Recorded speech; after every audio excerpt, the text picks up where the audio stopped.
예, 방금 소개받은 서울대 국문과의 박진호입니다. 먼저 서론을 간단하게 말씀드리고 그 의미 유형론이 한국어 연구에 기여할 수 있는 부분을 세 가지로 나눠서 설명드리겠습니다. 의미 기술의 향상, 다의성에 대한 고려, 그다음에 의미상 관련된 요소들의 관계 파악, 그리고 간단하게 결론을 말씀드리겠습니다.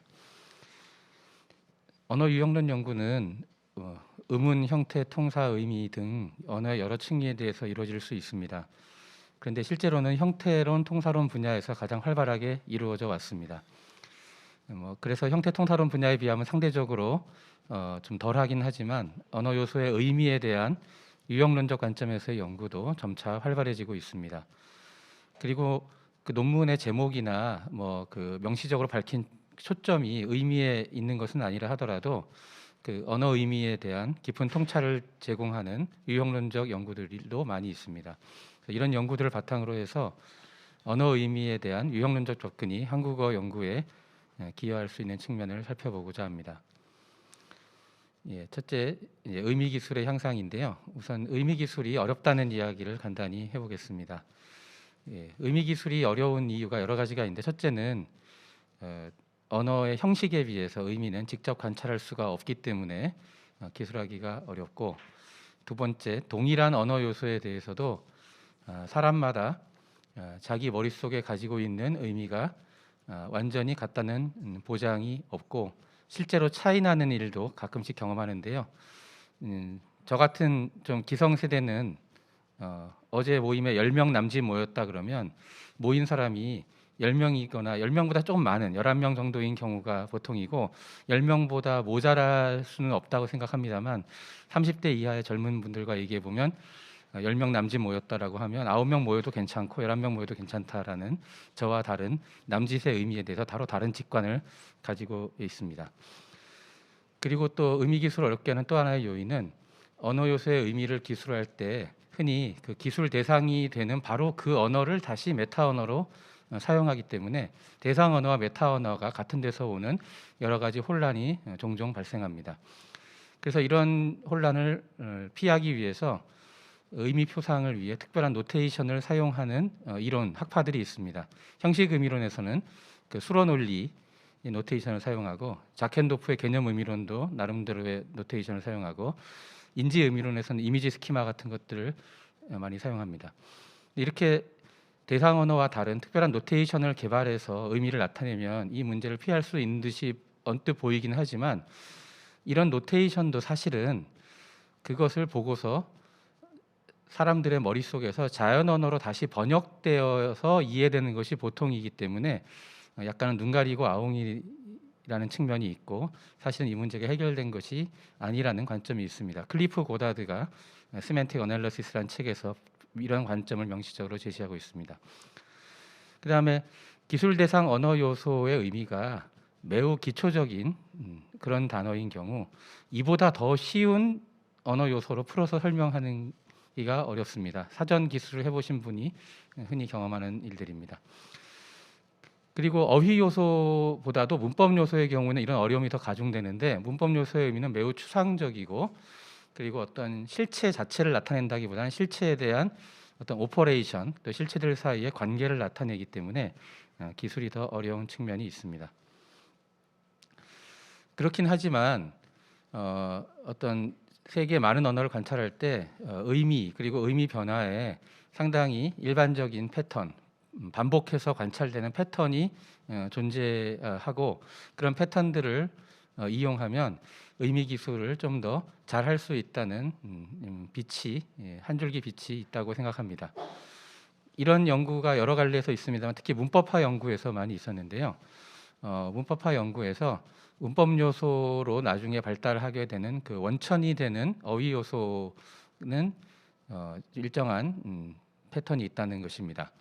그래서 특정 의미 영역에 속하는 어휘 요소들이 의미가 나중에 점차 희석화되고 추상화되어서 점차 문법 요소 쪽으로 발달해가는 그런 비슷한 패턴이 많은 언어들에서 반복적으로 관찰이 되는데 예를 들자면 서다, 앉다, 눕다 같은 자세 동사로부터 그런 자세의 의미 성분은 희미해지고 그냥 존재한다라는 존재 동사로 발달하는 일이 많이 있습니다. 그리고 신체 부위 명사가 공간관계를 나타내는 부치사나 격표지로 발달한다든지 보다나 향하다를 의미하는 동사가 향격 표지로 발달한다든지 뭐 이런 수많은 규칙적인 패턴들이 있어서 아예 월드 렉시콘 오브 그라마티컬라이제이션이라는 책까지 나올 정도입니다.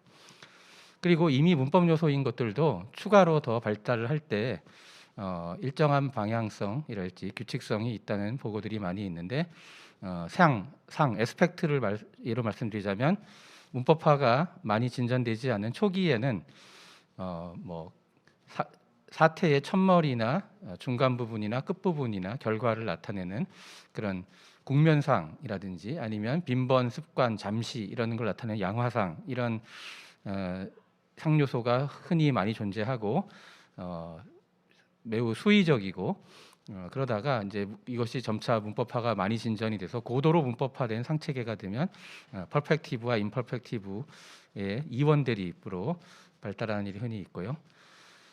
그래서 이제 상표지의 의미가 추상화되고 또 소수의 요소가 타이트한 시스템을 구성하게 되면 뭐 특정 시제에서는 그 상 범주 중에 한 요소를 선택해야 되는 것이 의무적인 일이 되기도 합니다. 그리고 그것이 더 발달하면 시제 요소로 변화하기도 합니다. 뭐 꼭 문법화가 아니더라도 어휘 요소 차원에서의 그 의미 변화에서도 흥미로운 패턴들이 많이 있는데 재밌는 예를 하나 들자면 아침을 의미하던 단어가 내일을 의미하게 되고 저녁을 의미하던 단어가 어제를 의미하게 되는 그런 현상이 여러 언어에서 관찰이 됩니다. 일본어에 아침이 아사고 내일이 아스인데 어원적으로 관련이 있다고 하고요. 중국어 여러 방언에서도 이런 현상이 있다고 합니다. 그래서 이제 일부 사람들이 인지적인 설명을 하기를 아침이라고 할 때는 오늘 아침, 어제 아침, 내일 아침, 그제 아침 다 가능합니다만 우리 아침에 만나자 그러면 그거를 이제 내일 아침으로 해석하는 중간 단계를 거쳐서 내일로 해석을 한다든지 저녁에 몇 사람이나 모였어 그러면 그 저녁을 어제 저녁으로 해석하는 중간 단계를 거쳐서 어제로 해석을 한다든지 이런 이제 환유적인 의미 확장들이 많이 있다고 하고요. 뭐 이런 사례를 들자면 매우 많이 있을 것입니다. 근데 이제 이렇게 많은 언어에서 반복적인 그 규칙적인 패턴이 발생하는 관찰되는 원인은 아마도 인간의 인지 체계 그리고 의사소통의 메커니즘에 있어서 보편성이 있기 때문일 것입니다. 그래서 그러한 인지적 의사소통의 보편적 메커니즘의 한 사례로서 이런 현상이 있습니다. 언어 요소가 점점 더 빈번히 쓰이게 되면 그 의미는 점점 더 희석화, 추상화되는 경향이 있는데 달이라는 언어학자는 이것을 의미의 인플레이션이라고 불렀습니다. 너무나 유명한 예로 지금 저도 지금 너무라는 말을 썼습니다만 한국어의 너무, 중국어의 타이 같은 걸 줄 수 있는데 원래 excessively, 과도하게라는 뜻이었습니다만 나중에는 그냥 매우, very라는 의미로 의미가 약간 좀 희미해진 현상이 많이 있고요. 최근에 제가 좀 관찰한 바로는 을 수밖에 없다에 대해서 젊은 층에서 또 언론에서 사용 빈도가 급격히 증가하고 있는데 저 같은 기성세대가 느끼기에는 매우 어색한, 적절치 않은 그런 사용이 많이 있는 것 같습니다.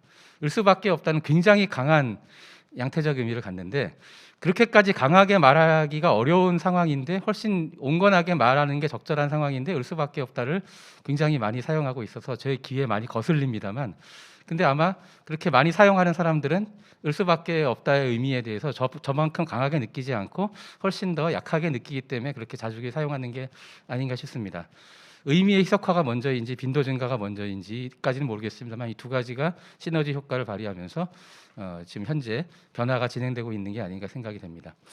근데 의미의 인플레이션이 왜 발생하는가에 대해서 뭐 단순히 원래 드문 거, 희귀한 거는 사람들이 가치를 높게 평가하기 마련이고 흔해 빠진 거는 가치를 낮게 평가하기 마련이기 때문에 그런 거 아니냐라고 매우 상식 수준의 설명을 제시할 수도 있겠습니다만 약간 한 걸음 더 나아가서 의사소통 과정에서 화자와 청자 사이의 심리적 게임이 작용하고 있을 거라는 추측을 해볼 수가 있습니다.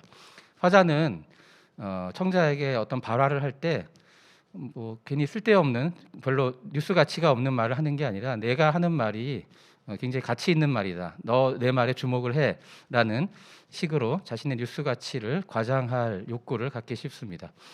근데 이제 자기가 어떤 겪은 일에 대해서 매우라는 정도부사를 쓰는 것보다 좀 더 강하게 너무를 쓰고 그냥 과거에 어떤 시점에 어떤 일이 있었다는 걸 나타내는 단순 과거 대신에 그 과거에 발생한 일이 현재에도 영향을 미치고 있다, 렐러번트하다라는 의미를 나타내는 현재 완료를 씀으로써 그런 자기 발화의 뉴스 가치를 더 과장되게 표현하는 경향이 있습니다. 근데 청자 입장에서는 화자가 너무를 쓰고 현재 완료를 써서 강한 표현을 썼지만 실제로 들어보고 여러 가지로 증거를 종합해 보니까 그만큼 강한 해석을 하기는 적합하지 않다, 그보다 훨씬 온건한 해석이 적절한 것 같다라는 경험을 많이 하게 됩니다. 따라서 화자가 사용한 강한 표현을 애누리해서 해석하는 그런 심리적 메커니즘을 겪게 됩니다. 그리고 이런 일이 반복되다 보면 그런 애누리 해석 메커니즘의 결과물이 아예 심리어휘부에 등재가 돼서 의미 변화가 일어날 수도 있습니다. 의미가 특수화되는 일도 많이 있는데 의미가 특수화되는 요인 중에 하나로 함축의 간섭화가 매우 중요하다고 생각을 합니다. 어떤 언어 요소가 사용되었을 때 이 요소의 내재적 의미가 명시적으로 청자에게 전달될 것입니다. 이거를 화영론 학자들은 what is said, 말해진 것이라고 하죠. 근데 이를 넘어서는 어떤 정보를 은연중에 전달하고자 화자가 의도할 수 있고 청자도 화자의 그런 의도를 간파하고서 추론을 통해서 이를 알아차릴 수가 있습니다. 이렇게 언어 요소를 통해 명시적으로 표현되지 않고 암묵적으로 전달되는 것을 함축이라고 하죠. 함축은 본질상 특정 언어 요소의 어휘 내양에 등록되어 있지 않은 정보입니다. 근데 의사소통을 할 때 빈번한 비슷한 일상적 패턴이 반복되는 일이 흔히 있기 때문에 어떤 함축은 빈번히 발생할 수 있고 이렇게 함축이 빈번히 발생하다 보면 관습화되어서 심리어휘부에 정착될 수가 있습니다. 엘리자베스 트로봇이 얘기한 너무나 유명한 예로 신스가 있죠. 뭐뭐한 이후에라는 시간적 의미를 내재적 의미로 가지고 있었는데 어떤 두 사건이 시간적으로 선후해서 일어나다 보면 하나가 원인이 되고 하나가 결과가 되는 일이 있기 때문에 뭐뭐 하기 때문에라는 함축을 빈번히 갖다가 나중에는 이 신스가 이 두 가지 센스를 갖는 다이어로 발달하게 되었는데 한국어의 어서도 뭐 누워서 TV를 본다든지 집에 가서 밥을 먹는다라든지 그러니까 그 선행절이 어떤 조건 후행절 사태의 발생을 위한 조건임을 나타내는 이런 의미가 있고요. 근데 이제 뭐 날씨가 더워서 뭐 옷을 얇게 입었다라든지 이런 거는 이제 원인을 나타내는데 이거는 아마 함축으로 존재하다가 나중에 이것이 관습화되어서 이 선행 조건과 원인 두 가지 센스를 갖는 다이 요소로 발전하게 되지 않았을까 추측해 볼 수가 있습니다. 근데 이렇게 함축이 빈번히 발생한다고 해서 꼭 반드시 관습화되는 것은 아닌 것이 연결음이 고소의 경우에는 선후 관계를 나타내는 내재적 의미가 있는데요. 역시 뭘 먹고서 배탈이 났다처럼 원인의 함축을 강하게 갖는데 원인의 함축이 빈번히 발생하지만 이것이 아직은 관습화되지는 않은 듯합니다. 예, 그다음에 이러한 이제 그러니까 의미를 기술하기가 어렵지만 이런 여러 가지 여러 언어에 반복적으로 관찰되는 패턴 그리고 이것의 바탕에 깔려 있는 인지적 메커니즘 이런 것들을 고려하면 한국어 문법 요소의 의미를 기술할 때 도움이 될 수 있다는 게 제 주장인데 두 가지 사례를 들겠습니다. 첫 번째는 단절 과거입니다. 사태가 과거 어느 시점에 일어났음을 나타내긴 하지만 항상 필수적으로 쓰이는 게 아니라 그런 경우에도 쓰일 때도 있고 안 쓰일 때도 있는 수위적인 요소가 여러 언어에서 관찰이 되었는데 이렇게 수위적이라는 점에 초점을 맞춰서 이런 요소를 아이들 패스트가 나태한 과거라고 불러왔습니다. 근데 이런 나태한 과거 요소를 사용하는 동기가 무엇이냐라고 생각을 해보면 과거에 일어난 일이 중요하거나 주목할 만한 가치가 있기 때문에 그러니까 이 언어는 과거에 일어난 일이라고 해서 어떤 그런 표지를 꼭 붙여야 되는 언어는 아닌데 특별히 주목할 만한 사태일 때는 표지를 붙여서 청자의 주목을 끌고 싶었을 것입니다. 그래서 근데 과거의 일 중에 특별히 주목할 만한 일은 어떤 일이냐?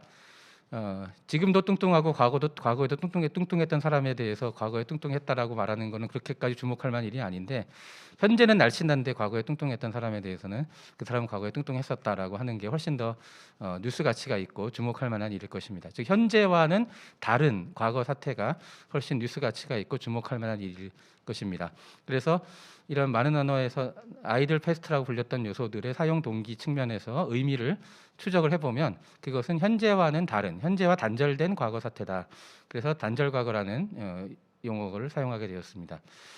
근데 단절 과거 요소는 이렇게 시제가 필수적인 문법 범주가 아닌 언어에 더 흔히 나타나긴 하지만 시제를 문법 범주로 갖는 시제가 필수적인 언어에서도 나타날 수 있습니다. 그래서 이런 언어에서는 현재하고는 다른 현재와 단절된 과거 사태를 표현할 때 일반적인 과거 표지하고 단절 과거 표지 두 글이 경쟁을 벌이게 됩니다. 그런데 이렇게 동일한 상황에서 두 가지가 맞바꿔 쓰일 수 있기 때문에 언어학자 입장에서 둘의 의미 차이를 포착하기가 쉽지 않고 언어 사용자 입장에서도 언어를 습득할 때라든지 사용할 때 이 둘의 의미를 포착하기가 어렵기 때문에 이 둘의 의미가 혼동을 일으키고 서로 수렴하는 그런 일도 종종 일어납니다. 그렇긴 하지만 한국어에서 어섯을 보면 어하고 그러니까 경쟁을 벌이고 있는데 동일한 상황에서 둘 다 쓸 수 있는 경우도 물론 많이 있고 어섯을 쓰나 어을 쓰나 별반 의미 차이가 없다고 느껴지는 경우도 꽤 있지만 어수로는 대치하기 어려운 어섯의 용법들이 분명히 있고 그것이 어섯의 핵심적인 용법이라고 생각이 됩니다. 그래서 어떤 방에 들어가서 방 창문이 닫혀 있지만 너무 공기가 차갑고 썰렁하다라고 느껴지면 방 주인한테 창문 열어놨었어요? 라고 물어볼 수는 있지만 창문 열어놨어요? 라고 물어보기는 어렵고 김대리 자리에 갔을 때 김대리가 자리에 없으면 옆 사람한테 김대리 어디 갔어요? 라고 묻겠지만 1시간 뒤에 다시 가서 김대리가 자리에 있으면 김대리한테 김대리 아까 어디 갔었어요? 라고 묻는 게 훨씬 자연스럽고요. 아까 어디 갔어요? 라는 거는 덜 자연스럽습니다. 그래서 이렇게 한국어의 어섯의 의미를 이제 단절 과거로 이렇게 의미 기술을 하는 데 있어서 한국어만 관찰해도 이런 결론에 도달할 수 있겠습니다만 언어 유형론의 단절 과거에 대한 연구를 참고하면 훨씬 더 탄탄한 기반 위에서 논의를 할 수 있다고 생각이 됩니다. 예, 두 번째는 이제 인간의 기억 체계와 의외성, 증거성을 연결하는 논의인데요. 인간의 기억 체계는 단기 기억과 장기 기억으로 구분되고 장기 기억은 절차적 기억과 명제적 기억, 명제적 기억은 의미 기억과 사건 기억으로 구별됩니다. 장기 기억은 일종의 캐비넷 같은 것이고 이 안에 수많은 서류철이 있고 서류철에 색인이 있고 서류철에는 그 주제와 관련된 정보들이 저장돼 있는데 새로운 정보를 입수하면 일단은 단기 기억에 저장됐다가 시간이 지나면서 일부는 버려지고 일부 오랫도록 기억할 가치가 있는 정보들은 장기 기억 체계 속으로 편입이 됩니다. 근데 이제 어떤 정보를 언어로 표현할 때 그 정보 자체뿐 아니라 이 정보가 장기 기억인지 단기 기억인지 이 구별도 나타내고 싶을 수가 있습니다. 어휘적 수단을 통해서든 문법적 수단을 통해서든. 근데 문법 요소로 이런 이원 드립을 인코딩 할 때는 양쪽을 다 표시하기보다는 유표항만 외현적 표지로 나타내는 것이 일반적인데 이 둘 중에서는 단기 기억이 유표항이기 때문에 단기 기억인 것에 대해서 지금 방금 새로 알게 된 사실에 대해서 의외성 표지를 붙이는 일이 흔히 있습니다.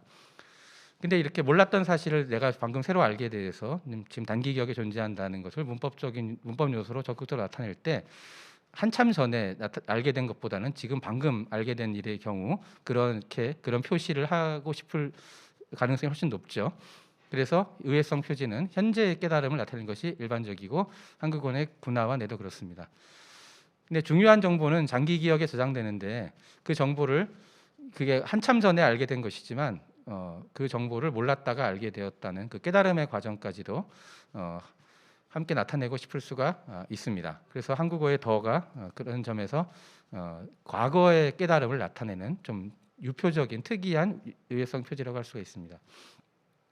근데 화자가 알고 있는 정보 자체도 중요하지만 정보 입수 경로가 중요할 때도 있어서 너 그거 어떻게 알았어? 같은 질문을 흔히 던집니다. 근데 정보 입수 경로가 문제시되는 일은 장기 기억보다는 단기 기억일 때 더 빈번히 일어납니다. 그래서 어떤 사실을 새로 알게 되었음을 나타내는 의외성 표지를 사용할 때 정보 입수 경로까지도 동시에 나타내는 것이 자연스럽습니다. 이런 점에서 의외성과 증거성 사이에 인지적 관점에서 상당히 자연스러운 연결고리가 있어서 한국어의 내는 의외성뿐 아니라 증거성의 의미 성분도 가지고 근데 군화는 의외성의 의미 성분만 가지고 더도 과거 의외성과 증거성의 의미 성분을 가집니다. 근데 단기 기억뿐 아니라 장기 기억에 저장된 정보를 언어로 표현할 때도 그 정보 자체뿐 아니라 정보 입수 경로를 의무적으로 함께 나타내야 하는, 즉 증거성이 필수적인 문법 범주로 존재하는 언어들이 있는데, 그런 언어들은 사실 기억의 부담이 굉장히 큽니다. 자기가 새로 알게 된 정보를 장기 기억에 저장할 때 정보 자체뿐 아니라 정보 입수 경로까지도 항상 짝을 지어서 함께 저장을 해야 되기 때문에, 그런 언어의 사람들은 정보 관리를 어떻게 하고 그런 큰 기억의 부담을 어떻게 처리하는지 너무나 대단하다는 생각이 들고요. 한국어는 그런 언어가 아니기 때문에 그런 언어의 사람들의 그런 정보 지식 관리, 기억 관리 메커니즘을 상상하는 것이 굉장히 어렵긴 합니다만, 그런 상상을 해보는 것이 좋은 지적 훈련이 된다고 생각합니다. 그 다음에 다의성에 대한 고려입니다. 어떤 언어 요소가 관습적으로 나타내는 것의 범위에 들지 않는 새로운 것을 언어로 나타내고 싶을 때 그것을 위한 새로운 언어 요소를 만들 수도 있겠지만, 그런 일은 좀 드물게만 일어나고요. 훨씬 더 자주는 기존 언어 요소들 중 하나의 사용 범위를 넓혀서 그 새로운 것도 커버하게 하는 것이 더 훨씬 일반적입니다. 근데 그 새로운 것이 기존 범위에서 크게 벗어나는 게 아니라면 기존 심리 어휘분의 의미 표상을 변경하지 않고도 사용할 수 있겠지만, 크게 벗어난다면 다시 두 가지 옵션이 있습니다. 기존 의미 표상을 변경할 수도 있겠죠. 그러면 이거는 이제 의미 확장이라고 부르고요. 기존 의미 표상과 더불어 새로운 의미 표상을 추가할 수도 있습니다. 이렇게 하면 다이화라고 할 수가 있겠는데요. 근데 어떤 언어 요소가 이렇게 꽤 넓은 범위의 것을 나타냈을 수 있을 때, 이 언어 요소의 심리 어휘부에 의미 표상이 하나만 존재하는지, 즉 단이어인지 아니면 두 개 이상의 의미 표상이 존재하는지, 다이어인지가 문제가 됩니다. 근데 이 두 가지 처리 중에 어느 것이 선언적으로 더 우월한 처리 방식인 것이 아니라 증거를 찾아서 어느 쪽이 사실과 부합되는지를 판단해야 하는 경험적인 문제라고 생각을 합니다. 그래서 이제 크루즈 같은 사람이 이제 여러 가지 테스트를 개발을 해가지고 단위적으로 처리해야 될지 다의적으로 처리해야 할지 판단 기준을 제시한 바가 있는데요. 그래서 뭐 철수와 영희가 공을 찾다라든지, 철수는 공을 찾고 영희도 그랬다 같은 경우에 한 사람은 왼발로 한 사람은 오른발로 찾다 하더라도 전혀 문제가 없습니다. 그래서 이런 경우에는 왼발로 찬다는 것과 오른발로 찬다는 것은 별도의 의향으로 설정할 게 아니라 이제 하나의 의향을 설정하는 게 바람직하겠습니다. 그렇지만 그는 철수와 영희의 머리를 잘랐다 해서 두 사람의 헤드를 잘랐거나 두 사람의 헤어를 잘랐다는 해석은 가능하지만, 한 사람은 헤드를 자르고 한 사람은 헤어를 잘랐다는 해석은 상당히 불가능하거나 화자가 의도적으로 특별한 수사적 효과를 의도했을 경우에만 가능합니다. 그래서 이럴 경우에 머리가 갖는 헤드와 헤어는 별개의 의향으로 상정을 해야 될 것입니다. 근데 이제 이걸 한 언어 내에서 관찰을 해도 이런 결론에 도달할 수 있기는 합니다만, 이제 다른 언어와 대조를 하면 훨씬 더 그 확고한 기반을 갖출 수 있게 된다는 것인데요. 언어학자를 포함해서 모어 화자는 자신의 모어에 대해서 그 언어 요소가 가지는 다의성에 대해 둔감한 경향이 있는데, 그래서 그것을 자기 모어에서는 하나의 단어로 뭉뚱그려 표현하는 어떤 의미 영역을 다른 언어에서는 둘 이상으로 쪼개서 나타내고 있다면, 그런 언어들을 대조함으로써 자기 모어 언어 요소의 다의성에 대해서 훨씬 더 예민한 감각을 키울 수가 있습니다. 한국어의 서다가 영어의 스탠드, 스탑, 일본어의 다스, 토마루의 대응이 되고, 한국어의 과연이 일본어의 하타시테와 사스가와 대응이 되고요. 한국어의 있다가 중국어의 요우하고 짜이의 대응이 되고, 반대로 중국어의 전치사 짜이는 한국어의 에와 에서의 대응이 되고요. 한국어의 우리나 영어의 위는 포괄과 배제 양쪽을 다 나타낼 수 있습니다만, 이 두 가지가 구별되는 언어도 있고요. 그래서 언어학자가 자기 모어만을 관찰해서 다의 구분을 해낼 수도 있지만, 다른 언어에서 둘 이상의 언어 요소로 분화되어 인코딩 된다는 사실을 관찰함으로써 다의 구분에 대한 단서를 더 얻을 수 있고 다의성에 대한 예민한 감각을 키울 수 있습니다. 그래서 아까 뭐 왼발로 차는 거 오른발로 차는 것도 얘기했고 헤드와 헤어도 얘기했습니다만, 이제 개나리 같은 단어를 보면 개나리가 피었다에서는 꽃을 나타내고 개나리를 심었다에서는 나무, 식물 전체를 나타내는데요. 그래서 이렇게 개나리가 두 가지 용법이 있는데, 이거를 하나의 의향으로 설명할 것이냐 두 개의 의향을 설정할 것이냐, 이런 문제가 있는데요. 이런 문제에 대해서 언어 유형론의 조사 결과를 참고하면 도움이 된다는 것입니다. 그래서 이제 코흐 2001년에서 가져온 것인데, 배하고 배나무의 관계입니다. 그래서 하나의 단어가 양쪽을 배와 배나무를 나타내는 언어도 있지만, 젠더가 있는 언어에서 젠더의 구별에 의해서 접사 부착에 의해서 또 합성에 의해서 등등의 여러 가지 자기 언어의 표현 장치를 이용해서 구별하는 언어들이 많이 있습니다. 이렇게 여러 언어에서 다양한 표현 장치로 이 두 가지 용법을 구별하고 있다면 하나의 형식으로 양쪽을 다 담당하는 언어에서도 그 두 가지 용법을 별개의 의향으로 구분할 만한 충분한 근거가 있다는 판단을 할 수가 있습니다. 이론 언어학자들 사이에서는 이런 하나의 언어 요소가 갖는 다양한 용법들을 하나의 시멘틱 레이블, 독일어로 게잠트베도이퉁이라고 하는데 이걸로 포괄해야 된다는 선입견을 가지고 있는 경우가 많이 있는 것 같습니다만 그건 선언적 문제가 아니라 역시 아까도 말했듯이 경험적인 문제로 봐야 할 것이고 언어 유형론적 관점에서 많은 언어를 관찰하면 다의성을 좀 더 심각하게 받아들이고 다의 문제에 경험적으로 접근하는 데 도움이 됩니다. 마지막으로 의미상 관련된 요소들의 관계 파악입니다. 구조주의가 유행한 이후로 서로 관련된 언어 요소들을 관련을 짓고 그 체계를 파악하는 것이 언어학자들의 관심이 되었습니다.